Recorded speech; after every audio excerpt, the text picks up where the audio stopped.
Good morning students. आज हम इस वीडियो में बात करेंगे ट्रांसपिरेशन, चैप्टर नंबर 7, वाष्पोत्सर्जन। इसमें हम पढ़ेंगे कि ट्रांसपिरेशन जो है वो क्या है, what is a transpiration. Transpiration जो होता है, वाष्पोत्सर्जन जो होता है वो क्या होता है? The process of giving of water in vapour from by aerial parts of plant is called transpiration. मतलब प्लांट के जो एरियल पार्ट्स होते हैं, उन एरियल पार्ट से वाटर जो होता है वो वेपर बन करके एनवायरनमेंट में रिलीज हो जाता है, उसको कहते हैं ट्रांसपिरेशन। पौधे के वायवीय भागों से अतिरिक्त जो जल होता है वो वाष्प बनकर वातावरण में चला जाता है, जिसको कहते हैं वाष्पोत्सर्जन। प्लांट के जो एरियल पार्ट्स होते हैं वो एरियल पार्ट्स में जैसे स्टेम है, फ्लावर है, लीव्स है, फ्रूट्स है, इन जो पार्ट्स होते हैं इन पार्ट से ट्रांसपिरेशन होता है। ओनली जो रूट सिस्टम है उसको छोड़ करके सभी पार्ट से जो एरियल पार्ट्स होते हैं। ट्रांसपिरेशन जो होता है वो ट्रांसपिरेशन एक नेसेसरी एविल है, आवश्यक बुराई है।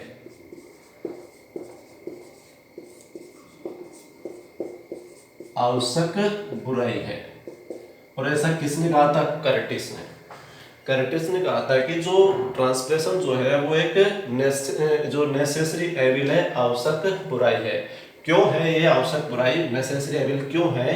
प्लांट्स वाटर अब्जॉर्ब करते हैं, वाटर अब्जॉर्ब करने पर टोटल वाटर अब्जॉर्ब जो किया था उसका 1 से 2% वाटर ही जो है यूज करते हैं। कितना यूज करते हैं? 1 से 2% ही यूज करते हैं।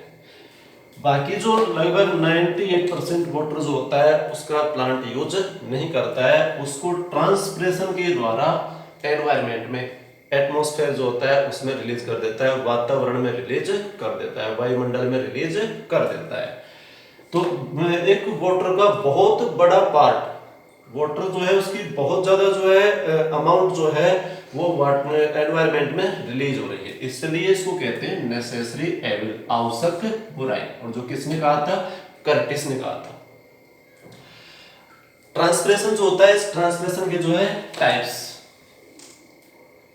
आगे हम पढ़ेंगे ट्रांसपिरेशन के टाइप्स। तो टाइप ऑफ ट्रांसपिरेशन,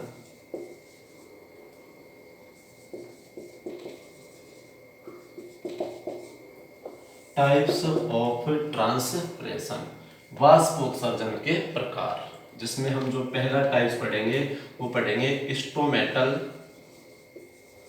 ट्रांसपिरेशन।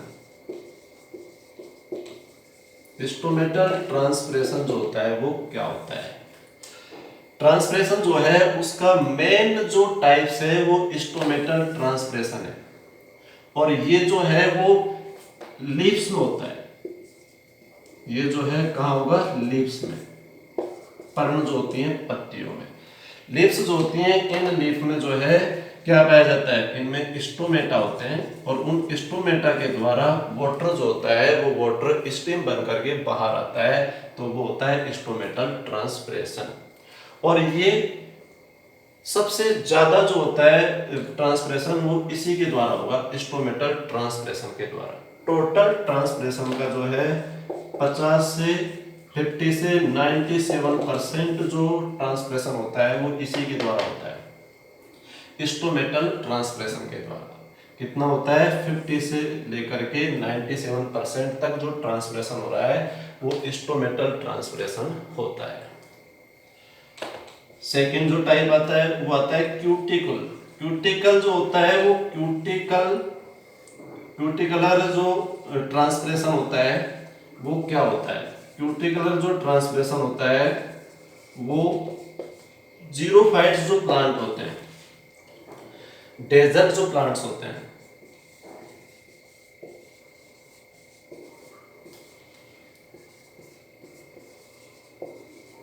मरुद्भिद पादप, मरुद्भिद पादप,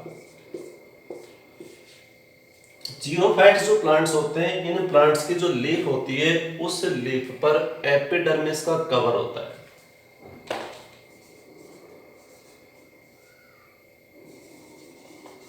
एपिडर्मिस का कवर होता है। एपिडर्मिस जो होता है वो वाटर के लिए इम्परमेबल होती है, जल के लिए अपारगम्य होती है, इसलिए क्यूटिकुलर ट्रांसप्रेशन जो होता है ये बहुत कम होता है। लीफ जो होती है उस लीफ में जो जगह जगह कुछ स्पेस होते हैं, सम स्पेस जो होते हैं वहां पर एपिडर्मिस का लेयर जो है वो या तो थिन होता है, पतला होता है, या ब्रोकन टूटा हुआ होता है। और जहां से एपिडर्मिस का लेयर थिन या जो लेयर जो थिन या ब्रोकन है उस पार्ट से वाटर जो है वो स्टीम बन करके एनवायरमेंट में रिलीज होता है, तो उसको कहते हैं क्यूटिकुलर ट्रांसप्रेशन। क्यूटिकुलर जो ट्रांसप्रेशन जो होता है ये बहुत कम होता है, ये जो है टोटल ट्रांसप्रेशन का 3 से 10% ही होता है। टोटल ट्रांसप्रेशन जो होता है उसका 3 से 10% ही होता है, तो मतलब ये बहुत कम होता है। और किन में होता है? जीरोफाइट्स प्लांट्स जो होते हैं, क्योंकि हम जानते हैं कि जीरोफाइट्स जो प्लांट्स होते हैं, मरुद्भिद जो पादप होते हैं, वहाँ सॉइल में वाटर की अवेलेबिलिटी जो होती है वो बहुत कम होती है, इसलिए कम से कम वाटर का लॉस होना चाहिए। तो इसलिए सबसे कम होता है, किसके कारण? क्योंकि इसकी लीव्स जो होती हैं उस पर एपिडर्मिस का लेयर पाया जाता है। एपिडर्मिस जो क्या होता है? वाटर के लिए इम्परमेबल होता है।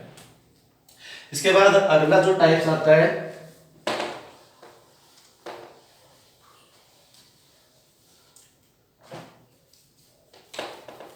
वो आता है लेंटिकुलर।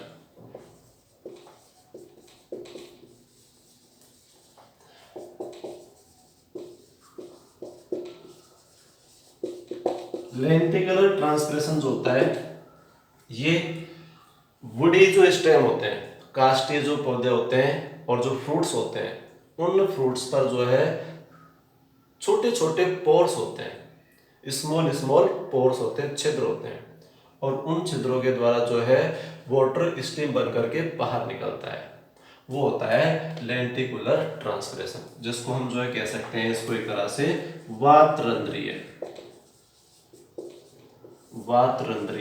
वाष्पोत्सर्जन। तो ये लेंटिकुलर ट्रांसलेशन जो होता है वो जो वुडी जो स्टेम होते हैं, काष्ठीय जो तने होते हैं वो, और जो फ्रूट्स होते हैं उन पर जो है सम पोर, छोटे छोटे जो है कुछ पोर पाए जाते हैं, छिद्र पाए जाते हैं, जिनके द्वारा वाटर जो है वो स्टीम बन करके एनवायरनमेंट में रिलीज होता है, वायुमंडल में जो है निकलता है, तब उसको कहते हैं लेंटिकुलर ट्रांसप्रेशन। और ये जो है ये टोटल ट्रांसप्रेशन का बहुत कम पार्ट होता है, 0.1% जो होता है लगभग। टोटल ट्रांसप्रेशन का जो लेंटिकुलर ट्रांसप्रेशन के द्वारा जो रोल होता है वो कितना होता है? 0.1%। 0.1% तक ही ट्रांसप्रेशन होता है इसके द्वारा, लेंटिकुलर ट्रांसप्रेशन के द्वारा। तो इस तरह से जो है ये हुए ट्रांसप्रेशन के टाइप्स। अब हम इस चैप्टर में ओनली फॉर जो पढ़ेंगे स्टोमेटल ट्रांसप्रेशन के बारे में। इस चैप्टर में हम सिर्फ किसके बारे में पढ़ेंगे? स्टोमेटल ट्रांसप्रेशन के बारे में।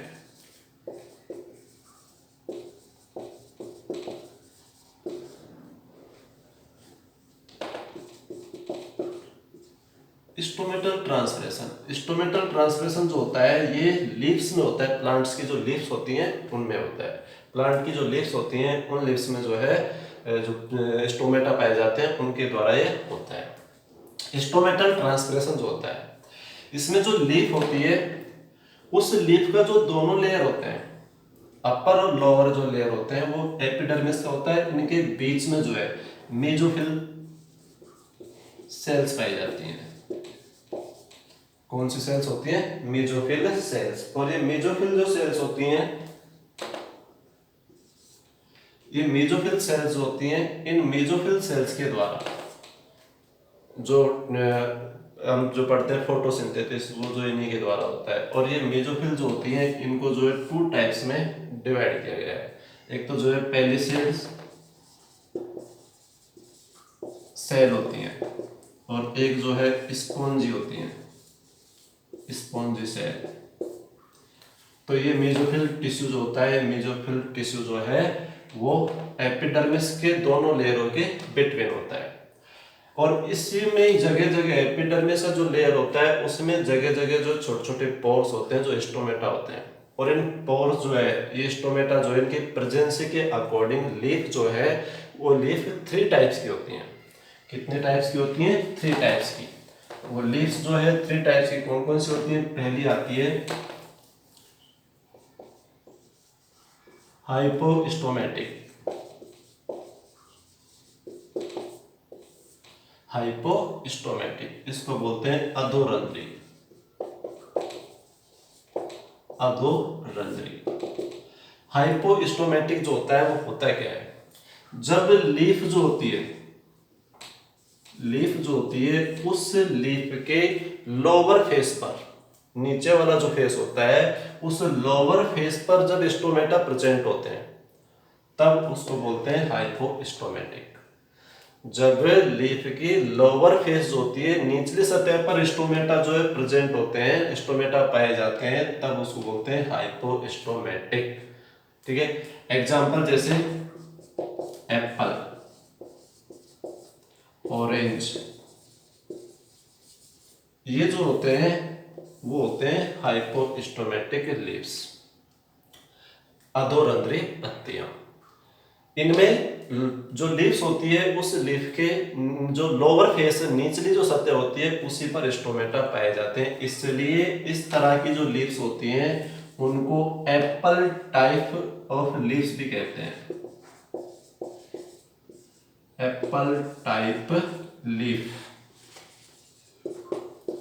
मतलब सेब प्रकार की पत्तियां भी कहते हैं। सेब प्रकार की पत्ती, सेब प्रकार की पत्ती है एप्पल टाइप लीफ कहते हैं। किसको? हाइपोस्टोमेटिक लीफ को। क्यों कहते हैं? क्योंकि इसमें जो है लीफ के लोअर फेस पर स्टोमेटा प्रेजेंट होते हैं। दूसरा आता है एम्फिस्टोमेटिक,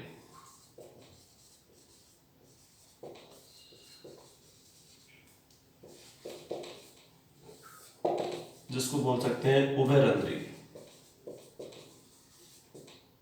उभयरंध्री पत्तियां। एम्फिस्टोमेटिक जब लीफ के दोनों फेस पर, अपर और लोअर, नीचे वाली और ऊपरी सतह दोनों पर जब स्टोमेटा प्रेजेंट होते हैं तब उसको कहते हैं एम्फिस्टोमेटिक, उभयरंध्री पत्तियां। जैसे एग्जांपल और मेज, अदर जो ग्रास होती हैं, घास, जै, मक्का और अन्य घासें, ये जो होती हैं एम्फिस्टोमेटिक होती हैं। मतलब इनमें क्या होता है कि इन लीव्स की दोनों जो फेस होती हैं, अपर और लोअर, नीचे और ऊपरी वाली सतह, दोनों पर ही जो स्टोमेटा पाए जाते हैं, इसलिए इसको बोलते हैं एम्फिस्टोमेटिक। इसको जो है ओट टाइप लीफ भी कहते हैं।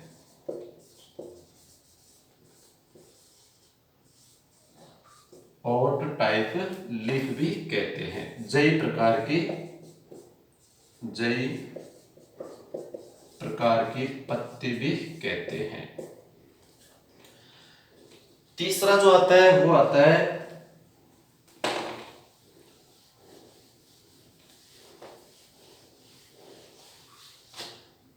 एपिस्टोमेटिक।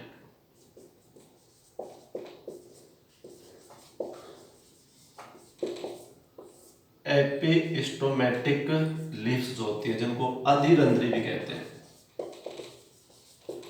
अधिरंध्री। अधिरंध्री जो लीव्स होती हैं वो क्या होती हैं?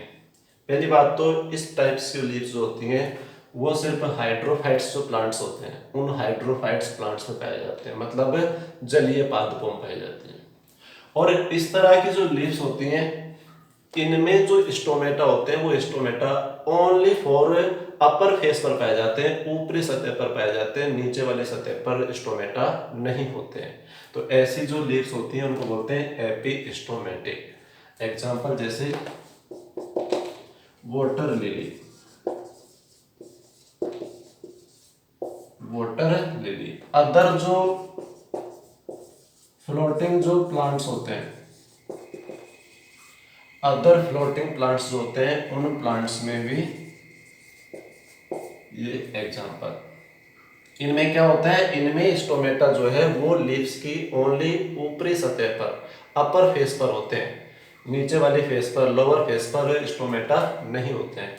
तो वो लीव्स कैसी होती हैं, एपिस्टोमेटिक, इसलिए इसको जो है वाटर लिली टाइप्स की लीव्स भी कहते हैं, वाटर लिली टाइप लीफ। तो इस तरह से जो है लीफ कितने टाइप की होती हैं, लीफ जो है 3 टाइप्स की होती हैं। कौन कौन सी हो गई, एक तो जो है हाइपोस्टोमेटिक, अधोरंध्री, अधोरंध्री जिसमें जो है केवल स्टोमेटा कहाँ होते हैं, लोअर फेस, निचले सतह पर। दूसरा एम्पेस्टोमेटिक, जिसमें जो है कहाँ होते हैं, दोनों पार्ट्स पर, अपर और लोअर दोनों भाग पे होते हैं। और तीसरा एपिस्टोमेटिक, जिसमें स्टोमेटा ओनली कहाँ होते हैं, ऊपरी अपर फेस पर, नीचे वाली फेस पर एब्सेंट होते हैं। तो इस तरह से जो है ये 3 टाइप्स की लीव्स होती हैं। अब हम पढ़ेंगे स्टोमेटा जो होता है, इस स्टोमेटा की स्ट्रक्चर, स्टोमेटा की स्ट्रक्चर पढ़ेंगे। स्ट्रक्चर ऑफ स्टोमेटा, स्टोमेटा जो होते हैं उनकी स्ट्रक्चर किस तरह की होती है, जो लीफ होती है उस लीफ पर जो एपिडर्मिस जो पार्ट्स होता है, एपिडर्मिस का जो लेयर होता है उसमें बीच बीच में जगह जगह मतलब छोटे छोटे पोर्स होते हैं, वो पोर्स स्टोमेटा होते हैं, और वो जो लगभग किडनी की शेप के जैसे होते हैं। तो इसकी देखो स्ट्रक्चर किस तरह की होती है।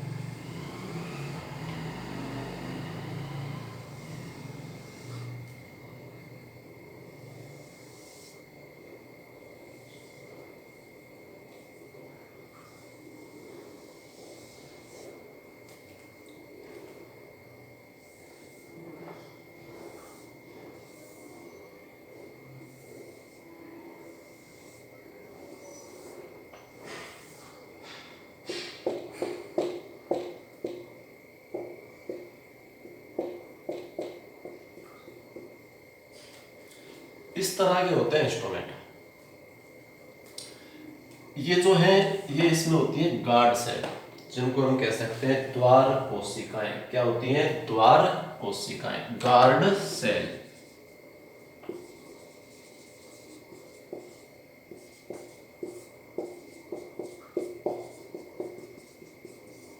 और ये जो गार्ड सेल्स होती हैं, ये गार्ड सेल जो है वो किडनी के शेप की जैसी होती हैं। कैसी होती हैं, किडनी शेप में होती हैं, वृक्क के आकार की किडनी शेप में होती है ये द्वार सेल, जिसके कारण स्टोमेटा की स्ट्रक्चर जो है किडनी की जैसी होती है। ठीक है ना। गार्ड सेल्स होती हैं, इन गार्ड सेल्स के बिटवीन जो है जो पोर पाया जाता है, ये जो छिद्र है, इस छिद्र को कहते हैं स्टोमेटा। इस छिद्र को क्या कहते हैं, स्टोमेटा। गार्ड सेल जो होती है, गार्ड सेल की जो है अराउंडिंग, गार्ड सेल के चारों ओर जो है एक और सेल्स होती हैं जिनको बोलते हैं सबसाइड सेल।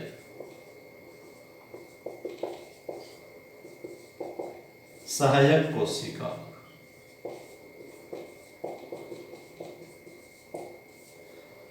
सबसाइड सेल, सहायक कोशिका। ये जो गार्ड सेल्स होती हैं, इन गार्ड सेल्स में जो जो इसके फेस होते हैं, एक फेस तो होता है जो आउटर वाला, एक फेस जो होता है वो इनर वाला। और जो इनर वाला जो फेस होता है, ये वाला जो फेस होता है, ये इनर वाला है। और ये फेस जो है वो कैसा होता है, वो थिक होता है। कैसा होता है, थिक, मोटा। जबकि जो ये आउटर जो फेस होता है, बाहरी जो सतह होती है, ये जो है कैसी होती है, थिन होती है, पतली होती है। बाहरी सतह कैसी होती है, पतली। और जो इनर जो सतह होती है वो कैसी होती है, थिक, मोटी होती है। ये जो गार्ड सेल्स होती हैं, जब इन गार्ड सेल्स में जो है ओपी की वैल्यू ज्यादा हो जाती है, परासरण दाब, ऑस्मेटिक प्रेशर, ओपी की वैल्यू जब ज्यादा हो जाती है, तब ये गार्ड सेल जो है वो टारगेट हो जाती हैं। मतलब स्फीत हो जाती हैं, फूल जाती हैं। और जब गार्ड सेल जो है फूल जाती हैं तो स्टोमेटा ओपन हो जाते हैं। और जब ये जो गार्ड सेल्स है, इन गार्ड सेल्स की ओपी की वैल्यू जो है वो कम हो जाए, ओपी की वैल्यू क्या हो जाए, कम हो जाए, तब ये जो गार्ड सेल्स हैं ये फ्लैसिड हो जाती हैं, मतलब सिकुड़ जाती हैं। और जब फ्लैसिड हो जाती हैं तो स्टोमेटा क्लोज हो जाते हैं, बंद हो जाते हैं। इस तरह से जो है ये गार्ड सेल्स स्टोमेटा जो होते हैं उनको ओपन और क्लोज करने में हेल्प करता है। जो स्टोमेटा जो होते हैं, जब स्टोमेटा अपने फुल साइज में ओपन रहते हैं तब इनका जो साइज होता है वो होता है लगभग 3 माइक्रोन से 12 माइक्रोन मीटर का। स्टोमेटा का जो साइज होता है वो कितना होता है, 3 माइक्रोन से 12 माइक्रोन तक। कब होगा, जब ये कंप्लीट ओपन रहते हैं। स्टोमेटा जो होते हैं, स्टोमेटा के जो नंबर्स होते हैं वो नंबर्स कितने होते हैं, लीव्स जो होती है उस लीव्स में स्टोमेटा जो है अप्रोक्सीमेटली 100 से लेकर के और 60,000 तक होते हैं पर सेंटीमीटर। इसमें जो इसके जो नंबर्स होते हैं वो कितने होते हैं, 100 से 60,000 पर स्क्वायर सेंटीमीटर। कितने होंगे, पर स्क्वायर सेंटीमीटर। इतने नंबर्स जो है पाए जाते हैं अप्रोक्सीमेटली, किसके, स्टोमेटा के। तो स्टोमेटा के जो नंबर होते हैं वो नंबर कितने होंगे, संख्या जो है कितनी होगी, 100 से लेकर के 60,000 पर सेंटीमीटर स्क्वायर। ठीक है, तो यहाँ पर जो कह सकते हैं कि स्टोमेटा जो है वो बहुत ज्यादा नंबर्स होते हैं, बहुत ज्यादा संख्या में होते हैं। तो ये हुई स्टोमेटा की स्ट्रक्चर, जिसके द्वारा ही ट्रांसप्रेशन होता है। अब आता है मैकेनिज्म।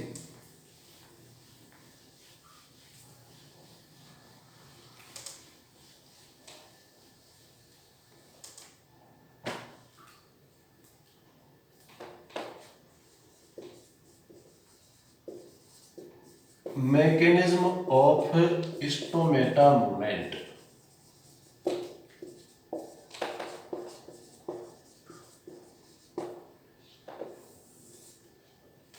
रंध्र गति की क्रियाविधि।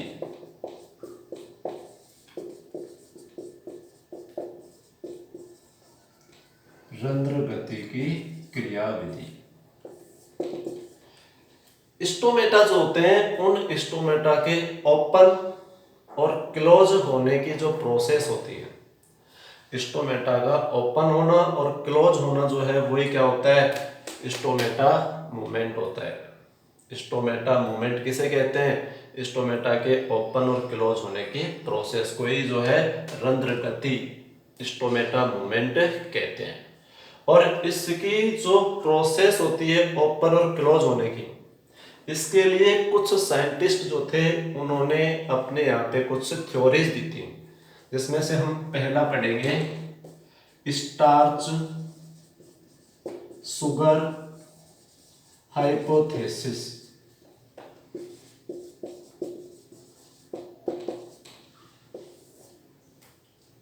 Starch sugar hypothesis. स्टार्च जिसको जो है मांड भी कह सकते हैं, सुगर जिसको जो है शर्करा कहते हैं। परिकल्पना,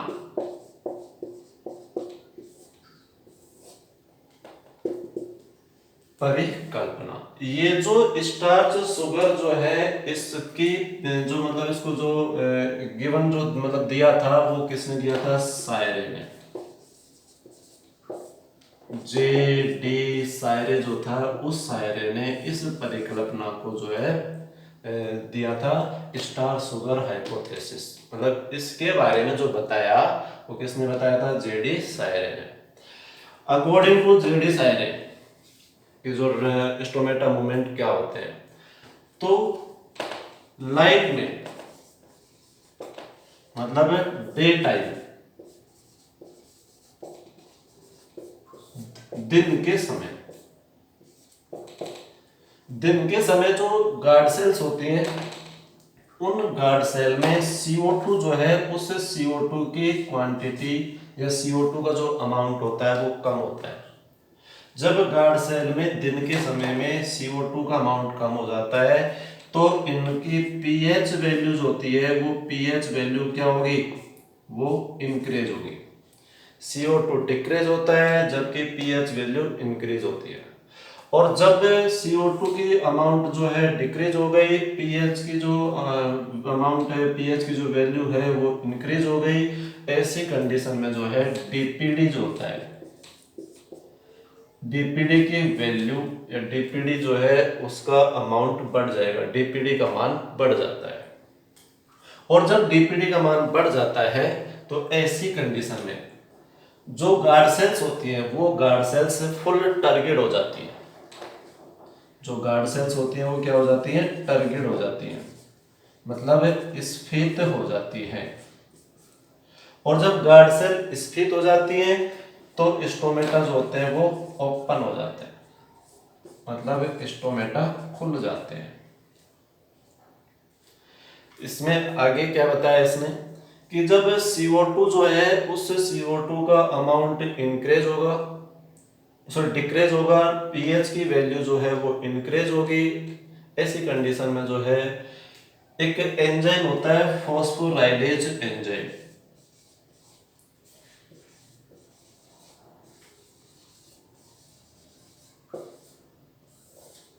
फॉस्फोराइलेज एंजाइम, ये एंजाइम जो है वो एक्टिव हो जाता है, सक्रिय हो जाता है। जब CO2 का अमाउंट डिक्रीज हो जाए, pH जो है उसका जो इंक्रीज हो जाए, तो ऐसी कंडीशन में फॉस्फोराइलेज एंजाइम एक्टिव हो जाता है। फॉस्फोराइलेज एंजाइम जब एक्टिव हो जाता है तो जो स्टार्च है, ये स्टार्च जो है वो किस में चेंज हो जाएगा, वो ग्लूकोज 1 फास्फेट में चेंज हो जाता है। किस में चेंज हो जाता है, ग्लूकोज 1 फास्फेट में। तो यहाँ पर जो स्टार्च होता है वो ग्लूकोज 1 फास्फेट में चेंज हो जाता है, और ग्लूकोज 1 फास्फेट में चेंज होते ही स्टोमेटा जो होते हैं वो ओपन हो जाते हैं। मतलब क्या होता है कि जो जैसे ही स्टोमेटा जो है ओपन होंगे तो सीधा सा है उसमें ओपी की वैल्यू जो है बढ़ जाती है। ओपी की वैल्यू क्या हो जाएगी, बढ़ जाएगी। और ओपी की वैल्यू जब बढ़ जाती है तो जो गार्ड सेल से स्थित हो जाती है, जैसे स्टोमेटा ओपन हो जाते हैं। तो यहाँ पर जो है स्टार्च किस में चेंज हो जाता है, ग्लूकोज 1 फास्फेट में चेंज हो जाता है। तो ये था स्टार्च शुगर हाइपोथेसिस, जो किसने दी थी, जेडी सायरे ने। इसके बाद दूसरी जो थ्योरी आती है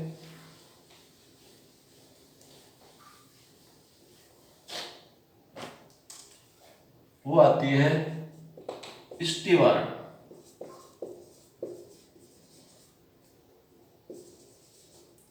स्टीवार्ड्स हाइपोथेसिस जो है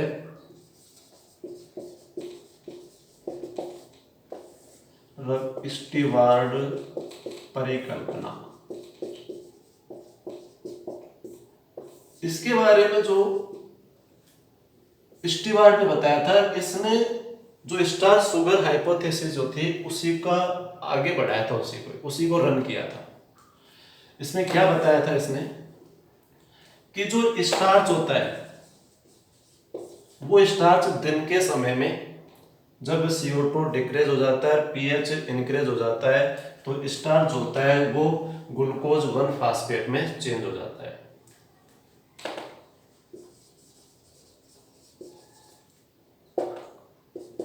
फॉस्फेट,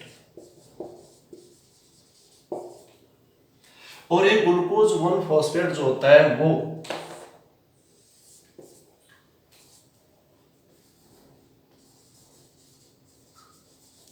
6 फास्फेट में चेंज हो जाता है, और ग्लूकोज 6 फास्फेट जो होता है वो ग्लूकोज में चेंज हो जाता है। और ये जो ग्लूकोज 6 फास्फेट और ग्लूकोज होते हैं वो वाटर में डिसॉल्व होते हैं, घुलनशील होते हैं। वाटर में क्या होते हैं, डिजोल्व होते हैं, घुलनशील होते हैं। और जब ये दोनों वाटर में डिजोल्व हो जाते हैं तो सेल जो होती है उस सेल की कंसंट्रेशन बढ़ जाती है, सेल की सांद्रता बढ़ जाती है। और जब सेल की कंसंट्रेशन बढ़ जाएगी तो सेल जो होती है क्या हो जाएगी, टर्गिड हो जाएगी, फूल जाएगी, स्फीत हो जाएगी। और जब सेल जो है वो टर्गिड हो जाती है तो स्टोमेटा ओपन हो जाते हैं। और इसके जस्ट अपोजिट जैसे नाइट होगी तो नाइट में जो है क्या होगा, नाइट में CO2 जो है उस CO2 की अमाउंट जो होती है वो इंक्रीज होती है, जबकि पीएच जो है पीएच की जो वैल्यू होती है वो डिक्रीज होती है।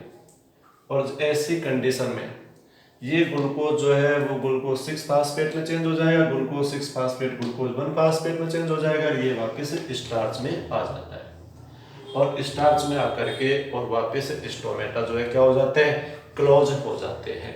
क्यों, क्योंकि अब क्या होता है कि जैसे ही जो गार्ड सेल्स थी उन गार्ड सेल में जब CO2 की जो इंक्रीज होगा और पीएच जो है इसका डिक्रीज होता है तो ऐसी कंडीशन में गार्ड सेल्स का डीपीडी कम हो जाता है। डीपीडी की वैल्यू कम हो गई, कम होने पर जो है गार्ड सेल्स फ्लैसिड हो जाती है, सिकुड़ जाती है और जिससे स्टोमेटा क्लोज हो जाते हैं।